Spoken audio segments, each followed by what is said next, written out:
also lacked energy. You get a guy like Keenan now leading your room. What's that been like for you guys? How much energy? Hey, it's a bundle of energy. Yeah, he brings great energy. One of the biggest things I'd say is, it's kind of an unspoken thing, but I'd say people don't speak about it much, but I'd say like morale. Like, what's the morale of your room? And I think that definitely influences how well you play. If you have a position room or anywhere in life, if you have a room that, or you're surrounded by people with high morale, I think that breeds, like I say again, confidence and just ability to produce better.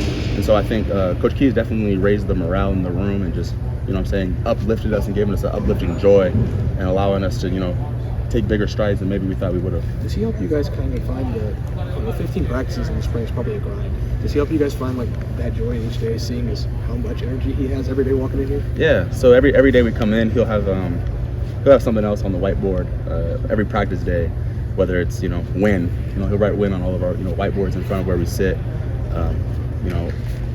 Energy. Fight. He'll write all these things, or consistency. And that's just kind of reassurance that every day is a new challenge. It's definitely, when you get into like 10, 15 practice days, it's very easy to look ahead, because Coach Day says it really well. There's nothing special about practice 7. Everyone has a practice 7. It's not the beginning when you're fired up. It's not the end when you're almost ready for break, but it's almost that that middle ground where that's where the champions are made. And so a part of it is just being able to put one step in front of the other and take each day as its own day.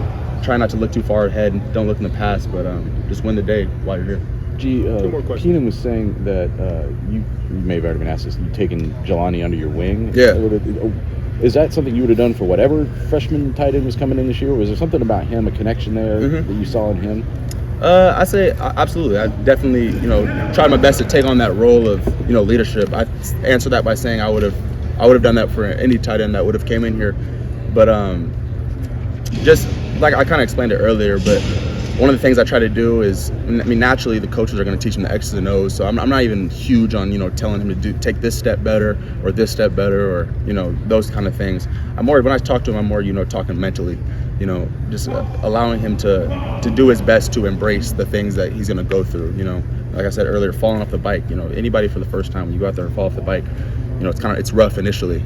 But one of the things I try to get in his ear about is if you just keep getting back on, it'll pay dividends for you, and you'll tend to grow in the right direction you want to grow. Is that important to tight end in a way that maybe it isn't in some other positions? Like, is there a patience and a perseverance that you need in that room and that kind of mental advice? Yeah, for sure, because we do a lot of jobs, Receivers, I think they put a lot of emphasis on, don't get it twisted, all the positions are very intricate in their own ways. But receivers, one of their biggest emphasis is route running, and quarterbacks obviously throwing the ball and timing with the handoffs, and corners is guarding the receivers. But we do a lot of those jobs. Like you mentioned earlier, I'm blocking JT, but I'm also, I have to get open on Denzel Burt, and I have to go and block linebackers, and I have to, help in pass protection. So we have a lot of jobs, and so kind of just introducing that messing up is definitely, it's inevitable. It's kind of a part of it, and so. One of the biggest things is been trying to just help him along on that journey and just mentally help him know that that's normal that you're feeling that way. What's impressed you about Jelani so far? What's impressed me about Jelani? Yeah. I'd say he's big and strong. I'd say his physical abilities. I think his ceiling is really high, especially once he gets he's almost so big and long that his coordination is almost catching up. And I think once he does get there and he becomes fundamentally sound, and takes some years of coaching, his ceiling is really high of the player that he can be. And so initially that's one of the biggest things that jumped out is his physical ability, and I think the sky's the limit for him if he just keeps taking coaching and just keeps putting a day in front of the other.